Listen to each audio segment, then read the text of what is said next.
وجب الشكر علينا بدعا لله ذا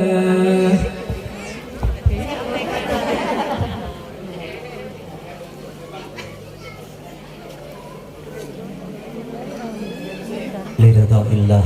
الفاتحة.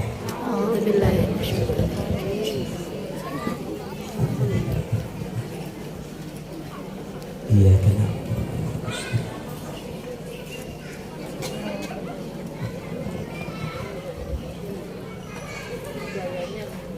Assalamualaikum warahmatullahi wabarakatuh.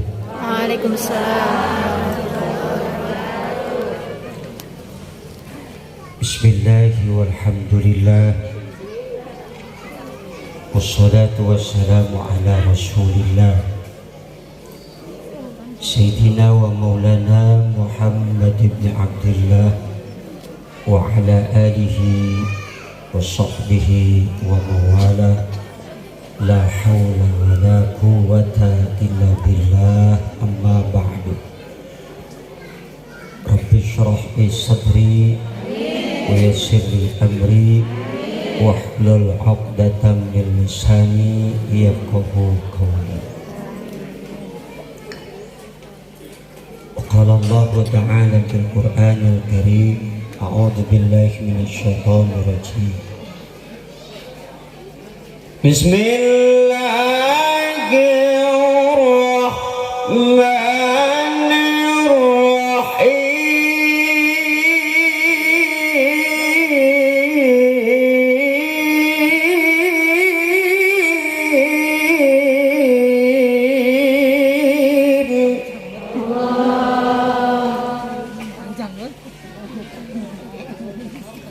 Kullu nafsin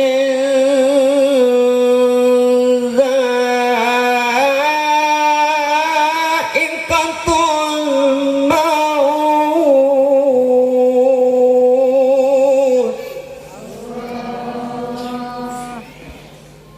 Shadaqallahul adzim. Al-mukarramun segenap para alim, para ulama, wabil khusus keluarga besar yang mulia guru kita almarhum Haji Ahmad Dasuki Harun, serta rekan-rekan asatid yang hadir di tengah-tengah kita, para tamu undangan kehormatan, hadirin hadirat, muslimin muslimat, mukminin mukminat, sabirin sabirat, syakirin syakirat, makirin.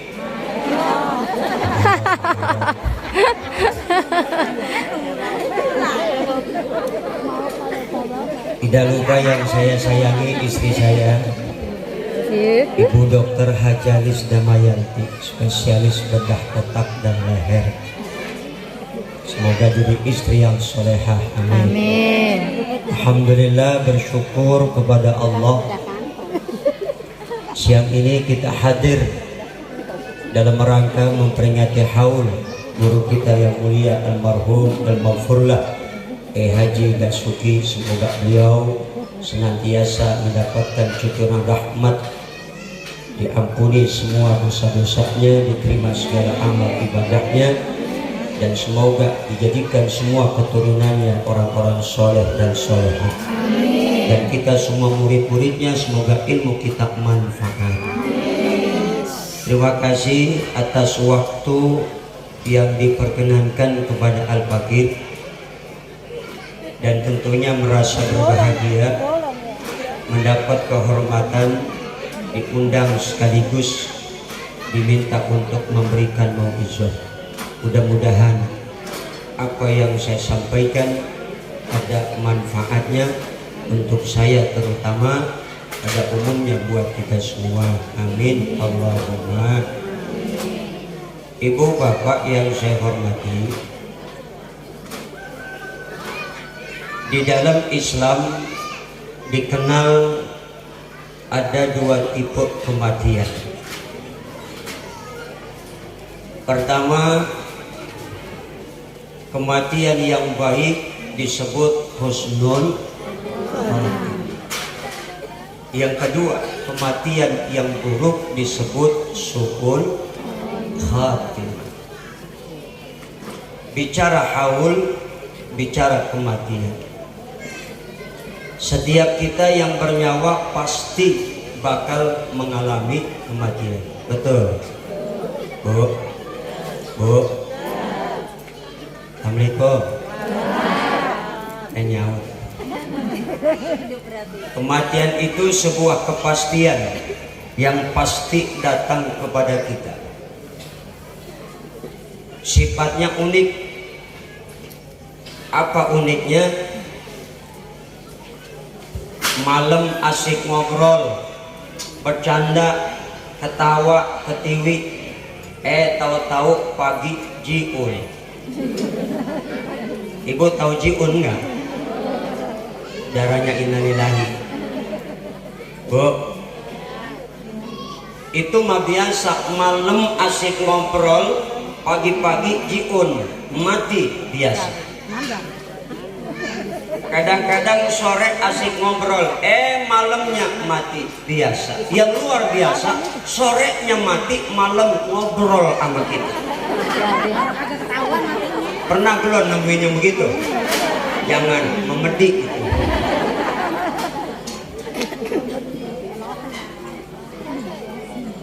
Mudah-mudahan mati kita semua dalam keadaan husnul khatimah. Amin ya rabbal. Bicara haul, bicara mati. Haul itu peringatan kematian seseorang untuk mendoakannya agar semua amal ibadahnya diterima di sisi Allah Subhanahu wa ta'ala. Ada berapa muatan yang penting dalam peringatan haul ini? Ada 3. Pertama, tahlilan yang disertai rangkaian doa buat orang yang sudah meninggal. Makanya kita sebagai anak-anaknya, sebagai murid-muridnya, alhamdulillah nggak pernah berhenti doain guru kita. Alhamdulillah. Insya Allah sekalipun beliau sudah wafat meninggalkan kita, insya Allah ilmu kita jadi manfaat dan barokah. Amin. Yang penting barokah ilmu kita. Kalau sudah berkah, insya Allah terjun ke masyarakat, insya Allah ilmunya manfaat. Amin. Yang kedua, terkadang disertai pengajian umum, dibacakan sejarah singkat atas wafatnya orang yang dihauli, yang berkenaan dengan nasab, tanggal lahir, dan kita ceritakan tentang keistimewaan orang tersebut untuk kita jadikan teladan. Yang ketiga, muatannya adalah sedekah yang kita berikan kepada jemaah atau diantarkan kepada setiap orang di rumahnya masing-masing. Ini muatannya haul. Makanya setiap kita, kalau kita sudah mati, anak-anak yang ngerti agama, insya Allah kematian kita orang tua pasti dihaulin. Kalau anak-anak kita ngerti. Tapi kalau kagak ngerti, boro-boro haulin. Jarage kagak pernah, betul nggak? Astaga. Padahal kita yang masih hidup, walaupun orang tua sudah meninggal dunia, tetap kita masih bisa berbakti kepada kedua orang tua kita. Caranya bagaimana? Jarage kuburnya, kemudian kita bacakan doa istighfar.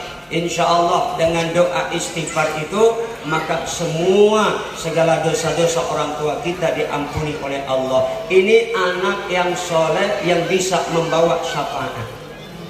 Sekarang ini kita sebagai orang tua prihatin, Bu. Karena banyak terjadi ketika emak mati, anak nggak ngajiin Quran, cuma jadi penonton. Ada nggak? Ada nggak? Yang ngajiin orang lain, yang doain orang lain, yang mentahlilkan orang lain. Ini banyak terjadi. Padahal yang kita harapkan sebagai orang tua, doa anak yang soleh. Idza mata ibnu Adam inqata'a amaluhu illa min Kalau anak cucu Nabi Adam ini mati, maka terputus semua amal perbuatan kecuali 3. Yang mengantarkan kuburan orang tua jadi terang. Yang semula sempit, yang semula gelap jadi luas, jadi terang. Karena pertama apa? Sedekah. Makanya kita kalau anak, ketika kita punya sedikit uang, kita niatkan sedekah buat masjid, buat pesantren, madrasah. Enggak perlu kita niatin sedekah buat orang tua, tapi tetap nyampe walaupun enggak diniatin. Beda lagi kalau yang mati suami atau istri. Bapak punya istri mati, mau niat sedekah, niatin buat istri. Ibu punya suami mati, buat sedekah suami, niatin sedekahnya buat suami. Kalau anak enggak kudu diniatin. Kita anak sedekah, ada masjid, pesantren, majelis taklim, sedekah, pahalanya otomatis nyampe. Kenapa? Karena kita darah orang tua kita. Insya Allah. Begitupun doa buat orang tua, ziarah kubur, nggak usah pakai Allahumma ja'al wa ausil sawaba ma qara'nahu minal Qur'an, nggak usah. Kita ziarah kubur, doain orang tua, Rabbi firli wali walidayya warhamhuma kama rabbayani. Cukup dah, nyampe, nggak pakai perantaraan lagi. Makanya kita sebagai orang tua sekarang punya tantangan berat. Di zaman teknologi makin canggih, zaman semakin modernisasi, ini anak-anak sekarang ini iman dan akidahnya sudah terkontaminasi dengan virus-virus yang datang dari barat. Betul abang? Betul abang? Prihatin kita, Bu. Anak-anak yang mestinya harus baca Quran, enggak, sekarang mah diracuni virus dengan berbagai macam tontonan yang jadi tuntunan. Betul? Entah lewat televisi, entah lewat HP. Apalagi anak sekarang kecil-kecil udah dimabok yang namanya goyang-goyang TikTok. Yang gedean dikit diracuni dengan game online. Welcome to Mobile Legend Bang Bang, double kill, triple kill, save victory, first blow on. Anak kita jadi pada blow on gara-gara HP. Bukan teman anak doang, emaknya jadi pada blow on. Betul bakal. Astaga. Ini bini sekarang jadi banyak timbul curiga gara-gara nonton sinetron layangan putus. Bu, suami dikit-dikit curigain mulu, ke bawah arus tuh bini. Astaga. Emang HP bahaya memang. HP itu teknologi yang kadang mudaratnya lebih banyak daripada manfaatnya. Kecuali kalau yang megang HP orang beriman, pasti manfaatnya lebih banyak ketimbang mudaratnya. Betul? Betul nggak? HP kadang-kadang bisa jadi sampai setannya ikut main HP. Ada hansip lewat kober, dilihat perempuan duduk di atas kuburan bari main HP, rambutnya dilihat panjang, bajunya putih, hansip teriak, siapa kamu? Setan. Ngapain main HP di atas kuburan? Di dalam gak ada sinyal. Begitu kata setan. Ini setan zaman now nih.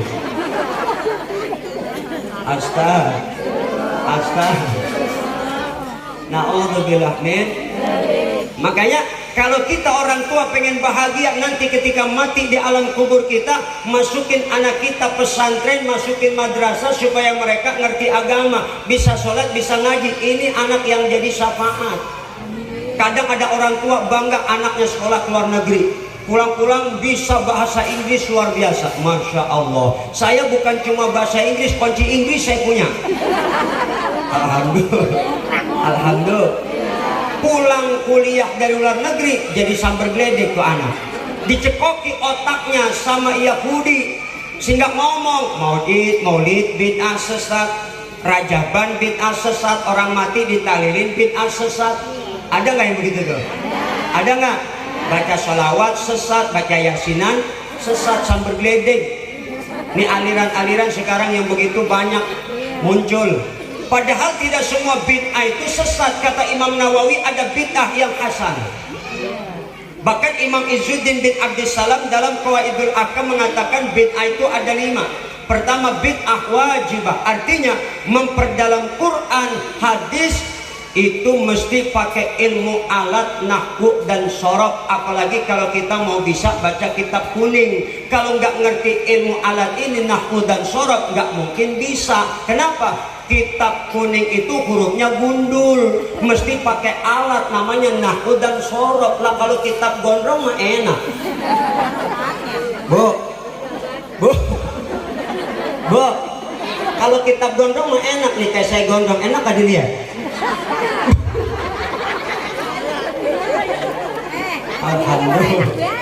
Alhamdulillah. Bu, apa yang mana tadi ceramah? Gondrong. Ini ibu sebenarnya dengerin ceramah aku apa liatin baju aku sih?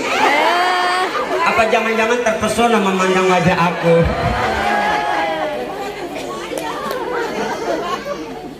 Masya. Ini kita khawatir. Makanya ayo orang tua, tanamkan keimanan kepada anak-anak, ajarkan mereka agama supaya kelak nanti kita meninggal dunia, anak-anak tetap berbakti kepada kita, dijarain kubur kita, didoain kita. Insya sedekah. Makanya dengan sedekah insya Allah kuburan itu jadi terasa luas, yang tadinya sempit akan jadi terang yang tadinya gelap. Kadang-kadang kan kita nggak mikirin rumah masa depan kita, betul nggak? Saya tanya sama ibu punya rumah rombeng, laksana gubuk derita. Begitu ibu punya duit dapat rezeki 1 miliar, apa yang ibu lakukan dengan uang 1 miliar? Pasti benerin rumah. Iya nggak? Iya nggak? Pasti nggak? Kalau rumah udah beres, tahu-tahu ada lagi rezeki ibu, suaminya dapat duit 1 miliar. Setelah rumah bagus, apa yang ibu lakukan dengan uang 1 miliar? Hah? Pasti mobil. Setelah rumah bagus, mobil ada, tahu-tahu suami dikasih rezeki lagi, dapat lagi uang 1 miliar. Apa yang ibu lakukan dengan uang 1 miliar?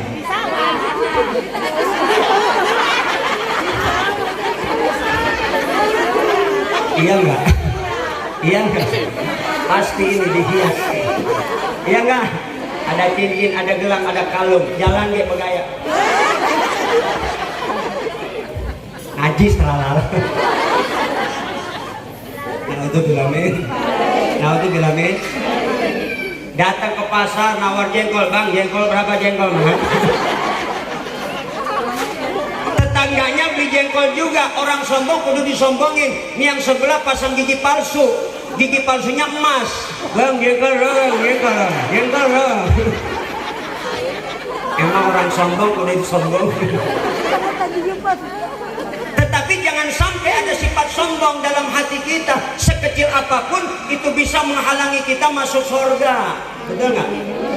Pasti yang namanya sesombong-sombongnya orang, Bu, ujung-ujungnya mati. Sesombong-sombongnya orang pasti ujung-ujungnya mati. Lihat bagaimana kesombongan Fir'aun. Dia raja yang paling berkuasa, diktator, kejam, zalim. Betapa dahsyatnya Fir'aun jadi seorang raja, kekejamannya. Tapi Fir'aun walaupun raja yang begitu kejam, sombong, mampus nggak? Tapi Fir'aun punya kehebatan. Apa hebatnya Fir'aun? Pernah didoakan Nabi Musa 40 tahun. Fir'aun disumpahin biar mampus, kagak mampus. Disumpahin biar sambal geledek, kagak sambal geledek. Apa sebabnya? Fir'aun walaupun demikian, dia orang yang seorang anak yang taat, bakti dan memuliakan dia punya ibu. Maka didoain Nabi Musa kagak mati-mati. Ketika Fir'aun detik-detik tenggelam akan mengalami kematiannya di Laut Merah, ketika itu ibunya pun wafat mati. Maka karena ibunya mati, Fir'aun pun ikut mati. Kalau ibunya nggak mati, Fir'aun belum mati itu di Laut Merah. Gara-gara hari itu ibunya mati, maka ketika Fir'aun tenggelam, Fir'aun pun ikut mati. Itu seorang raja yang luar biasa. Bu, hebatnya Fir'aun. Tapi walaupun sombong pasti bakal mati. Tidak ada manusia hebat di kolong dunia sehebat apa yang nggak mati. Semua pasti bakal. Kata Allah begini dalam Quran, wa ma ja'alna li basharin min qablikal khulda فإن مت فهم الخالدون. Allah. Ya kendor amat ini nyautnya. Sekarang belum makan. Bu, nyaut ngapa? Jawab ya. Semua ibu jawab. Kalau ada ibu nggak jawab, saya doain suaminya kawin lagi. Jawab ya Bu. Wa ma ja'alna li basharin min qablikal khulda afa in mitta fahumul khalidun. Kata Allah, aku tidak menjadikan hidup abadi buat seseorang manusia sebelum engkau ya Muhammad. Kalau engkau saja mati, apakah mereka kekal? Kata Allah, yang pasti semua kita bakal mati. Kalau ada manusia yang tidak mati, pastilah orangnya Nabi Muhammad. Tapi sekelas beliau baginda Muhammad, manusia sempurna, kekasih Allah, beliau pun mati meninggalkan kita. Betul? Betul? Tidak ada manusia hebat yang tidak mati. Fir'aun mampus, Korun mampus, Raja Namrud modar, Encung Ato aja mati. Encung Ato Ya. Bu, Ya. Bu, Encung Ato Ya. tahu Encung Ato? Tahu. Encung Ato mati 32 tahun berkuasa, jadi presiden mimpin negara kita, harta sebiji pun 7 turunan kagak habis. Encung Ato mati. Encing Tin juga mati. Punya keong emas di taman mini segede Alehim Gambreng. Encing Tin mati juga. Encing Tin. Betul enggak? Betul enggak? Emang setiap kita pasti bakal kullu nafsin dha'iqatul maut. Allah. Enak gak suara saya? Alhamdulillah gini-gini mantan kori juara atu tingkat RT. Waktu itu pesertanya 20, yang 19 sakit. Udah gitu jurinya engkau lah, menang saya. Alhamdulillah. Alhamdulillah. Setiap yang bernyawa pasti bakal. Wahai manusia, jangan engkau tertipu daya oleh dunia yang fana sebagai tempat ujian bagi kita. Dunia sementara, akhirat selama-lamanya.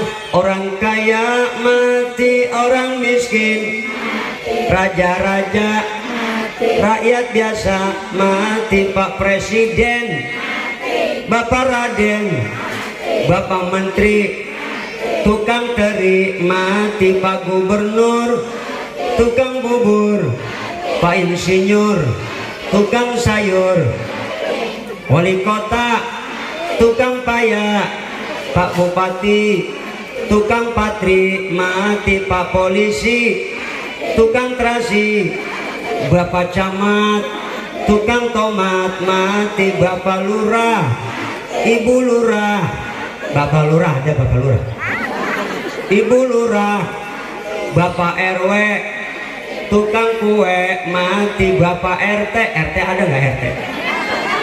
RT, Bapak RT, tukang netek, ibu-ibu mati, bapak-bapak, kiai-kiai, jakat tingkir, belakangan, jagoan matinya belakangan, jagoan. Kematian bukan sesuatu yang menakutkan. Yang kita takutkan apakah nanti kita mati membawa iman atau tidak, mati kita husnul khotimah atau tidak, itu yang kita takutkan. Betul nggak Bu? Betul nggak Bu? Dan betapa sakitnya sakaratul maut itu luar biasa. Walau anna alama sya'ratin min alamin mayyit udi'a ala samawati wal ard lamata ahluhuma biidnillah. Ibu, seandainya sehelai sakit, sehelai rambut dari sakitnya sakaratul maut yang dialami seseorang diletakkan di atas langit dan bumi, lamata ahluhuma biidnillah, maka niscaya penghuni langit dan bumi semuanya mati seizin Allah subhanahu. Masya. Tapi kita alhamdulillah Rasa sakit sakaratul maut yang nanti kita bakal rasakan udah ditanggung oleh Nabi kita Muhammad sallallahu alaihi wasallam. Mudah-mudahan mati kita husnul, mati dalam keadaan membawa iman, amin. Mati dalam keadaan baik, amin. Lagi sholat mati, amin apa bu? Oh, gila, aminnya diajarin. Lagi sholat mati, lagi puasa mati, lagi tahajud mati, lagi sholat duha mati, lagi baca Quran mati, lagi zikir mati, ulang haul mati. Jangan. Apa kagak amin? Takut. Boh. Yang namanya ajal kalau udah nyampe pasti nyampe, betul nggak? Kalau belum nyampe nggak bakal nyampe. Kalau sudah ajalnya, kalau sudah ajalnya lagi duduk aja bisa mati. Kalau belum ajalnya dia jatuh dari lantai 10. Kalau belum ajalnya nggak bakal mati, paling gempor doang. Betul, betul. Maka malaikat maut, sang pencabut nyawa, selalu mengintai kita, persiapkan diri kita untuk menghadapi kematian.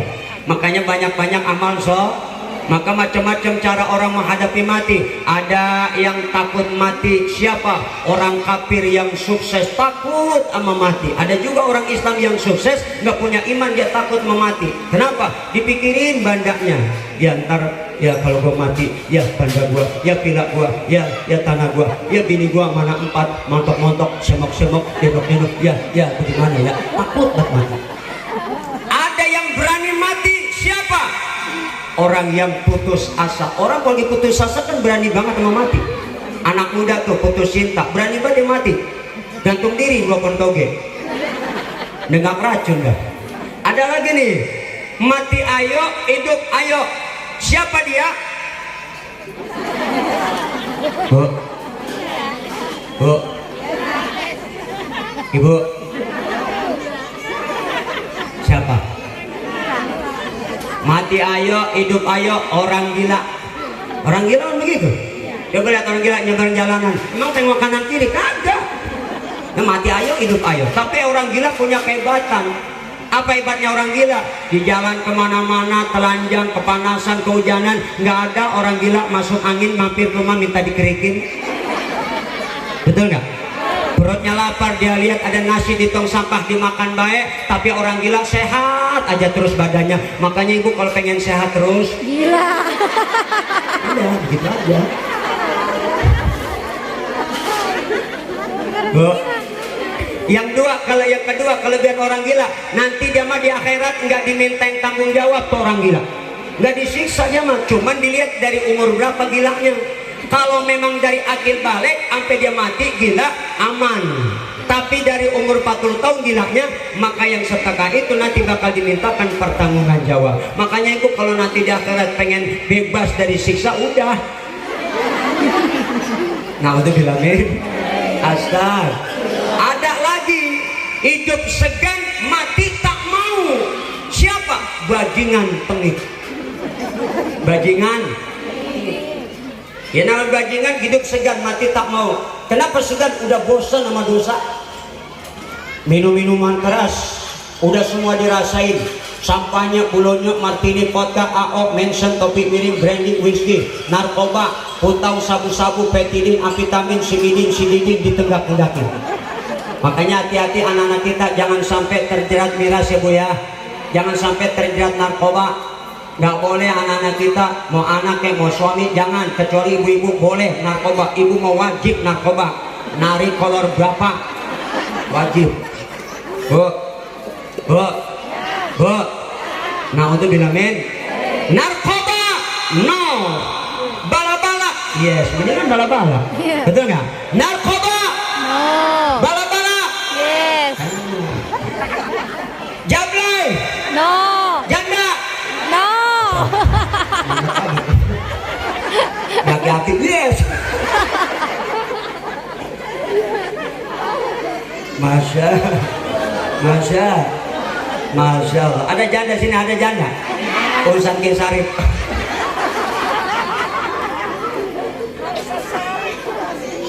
Hidup segan mati tak mau, bajingan tengik. bosan ambruk. Minuman keras iya, obat iya, ngejablay iya, ngerampok iya, bunuh iya, merkosa iya, hidup segan, mati tahu mau kenapa? Belum ada persiapan amal. Yang kelima, mati membawa iman husnul. Ini mudah-mudahan yang kelima bagian kita. Amin. Ketika nanti sakaratul maut datang, yang terucap dari lisan kita, la ilaha Illallah. Muhammadur. Mudah-mudahan kita bisa mengucap la ilaha illallah. Ini kalimat pendek, anak TK hafal, tapi jangan harap ketika nanti mati ini lidah ringan mengucap itu kalimat. Tergantung kebiasaan. Kalau lidah kita biasa mengucap la ilaha, maka nanti pada saat sakaratul maut, insya Allah roh dicabut oleh malaikat Israel. Maka ketika itu lisan kita mengucap la ilaha. Makanya roh orang beriman begitu dicabut malaikat Israel itu harum, semerbak, wanginya luar biasa. Makanya malaikat Israel punya bawahan 70 malaikat rahmat, 70 malaikat adab. Ketika Israel mencabut ruh orang beriman, diserahkan kepada malaikat rahmat, maka malaikat rahmat itu langsung memberikan kain kafan dari sorga, langsung dikasih minyak wangi dari sorga. Ruh yang dicabut itu orang kafir, diserahkan malaikat Israel kepada 70 malaikat adab, dibawa kemana? Ke neraka jahanam, sampai ke tempat yang paling bawah namanya sijin. Lalu ruh setelah dicabut kemana? Dibawa ke langit sampai setinggi-tingginya, sampai ke surga Iliyin. Setelah itu Allah berkata, malaikat rahmat, sesungguhnya aku yang menciptakan manusia dari tanah, kembalikan ruhnya ke dalam jasadnya. Dibawa, dimasukkan kembali ke jasad orang tersebut, dibawa ke kuburnya. Setelah itu baru datang malaikat munkar yang akan mempertanyakan kita. Ketika itu malaikat munkar berkata, marrabbuka. Kalau kita semasa hidup punya amal, maka dengan amal itu lidah kita bisa menjawab pertanyaan malaikat munkar. Ada lagi malaikat nakir yang tugasnya nyiksa. Makanya walau taro idh zalimuna fi ghamaratil maut wal malaikatu basitu aydihim akhriju anfusakum. Ketika orang-orang kafir dan orang zalim mati, seandainya engkau ya Muhammad melihat pedihnya sakaratul maut orang-orang kafir dan orang-orang zalim, maka tentu akan sangat ngeri sekali. Wal malaikatu basitu aydihim, dipegang leher dan kepalanya, dipukul punggungnya oleh malaikat nakir. Basitu aydihim akhriju anfusakum. Lalu berkata itu malaikat nakir, apa katanya? Bu, dibentak sama malaikat nakir. Kalau bisa jawab aman, kalau nggak bisa jawab pertanyaan malaikat munkar, maka dipukul. Sekali pukul mendem 70 hasta. Satu hasta itu kurang lebih 50 meter. 50 kali 70 jadi berapa? Bu, 1200. 50 kali 70 3.500. banyak. Ya kalau jawaban banyak saya gak bisa. 50 kali 70 berapa dah? Hah? 3.500 meter sekali pukul kita mendem. Astagfirullah. Mudah-mudahan insyaallah diampuni dosa-dosa kita. Amin. Ada satu amalan istighfar saya dapat ijazah dari guru. Kalau dibaca 4 kali, kapanpun, dimanapun, lagi ngapain pun, insyaallah dosa semua diampuni. Yuk kita istighfar, yuk, amin. Ya Rabbal. Yuk kita istighfar ibu ya. Bareng-bareng. Astaghfirullah Rabbal baraya. Astaghfirullah. Astaghfirullah Rabbal baraya. Astaghfirullah. 2 kali lagi. Astaghfirullah Rabbal. Astaghfirullah minal. Astaghfirullah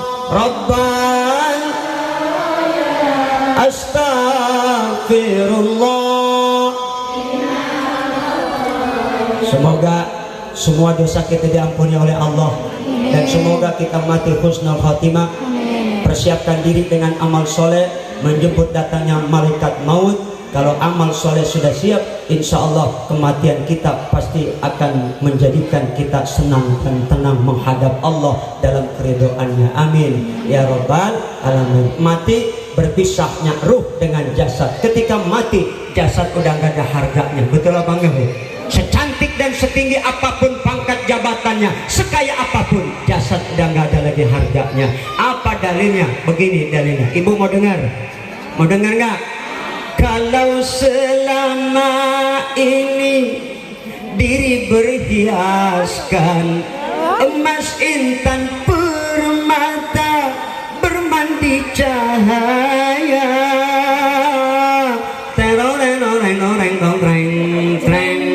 ibu musik apa Bu? Batin saya ngapa? Nyanyi juga musik juga doa bisa ini. Ulang ya Bu. Bu, musik ya. Kalau selama ini diri berhiaskan emas intan permata bermandi cahaya, ya.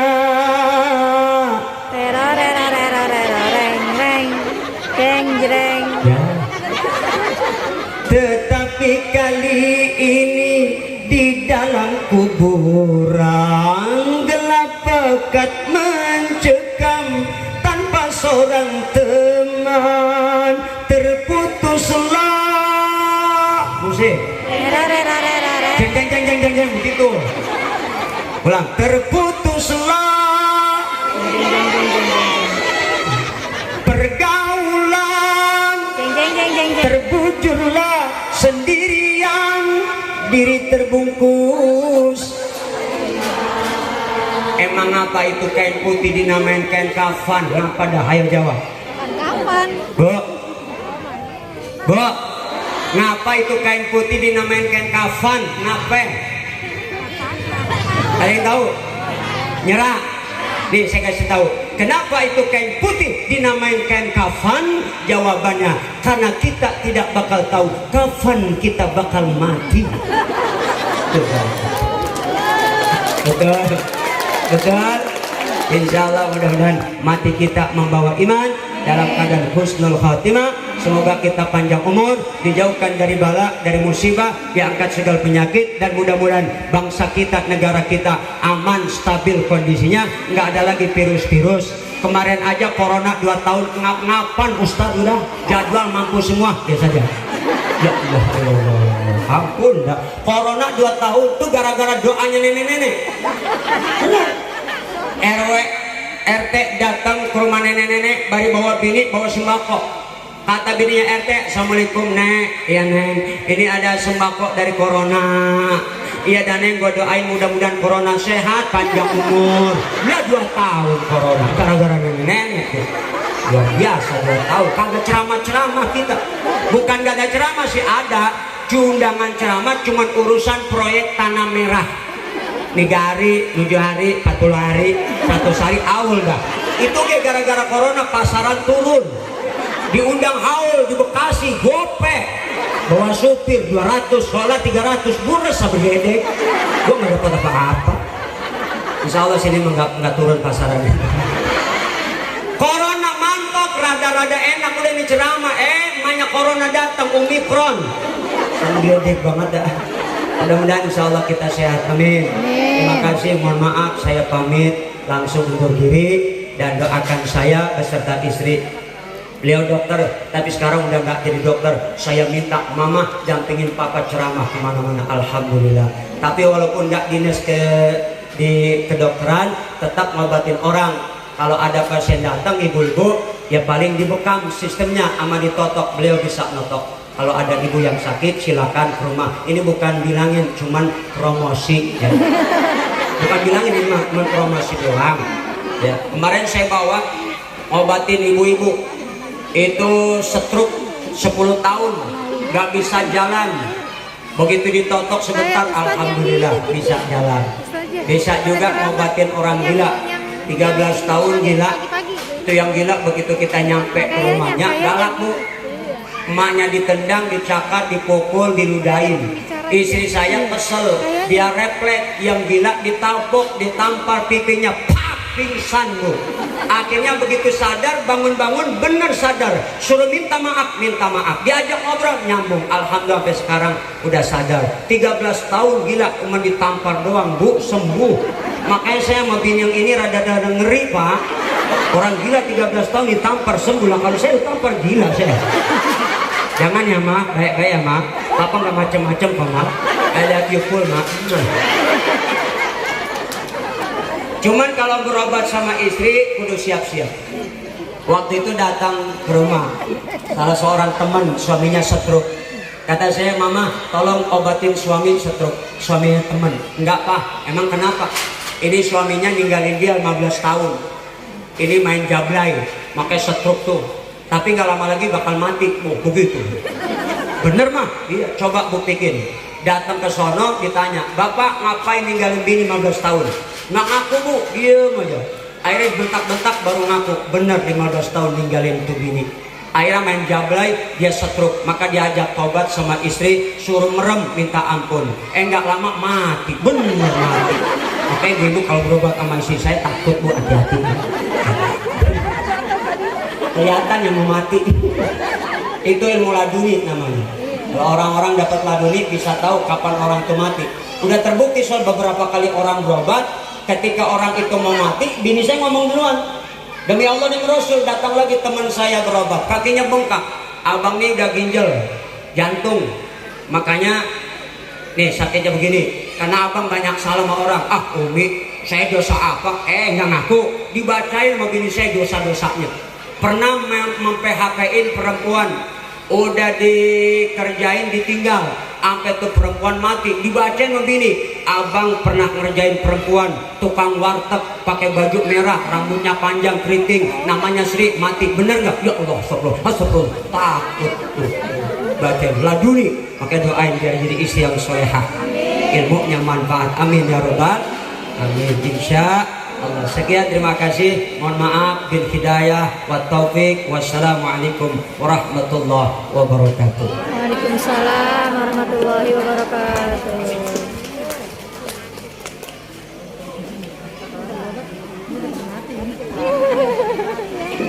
Alhamdulillahirrabbilalamin. Kita telah mendengarkan bersama tausiah agama yang disampaikan oleh Kiai Haji Jaka Tingkir. Semoga kita dapat memetik hikmah atas apa yang telah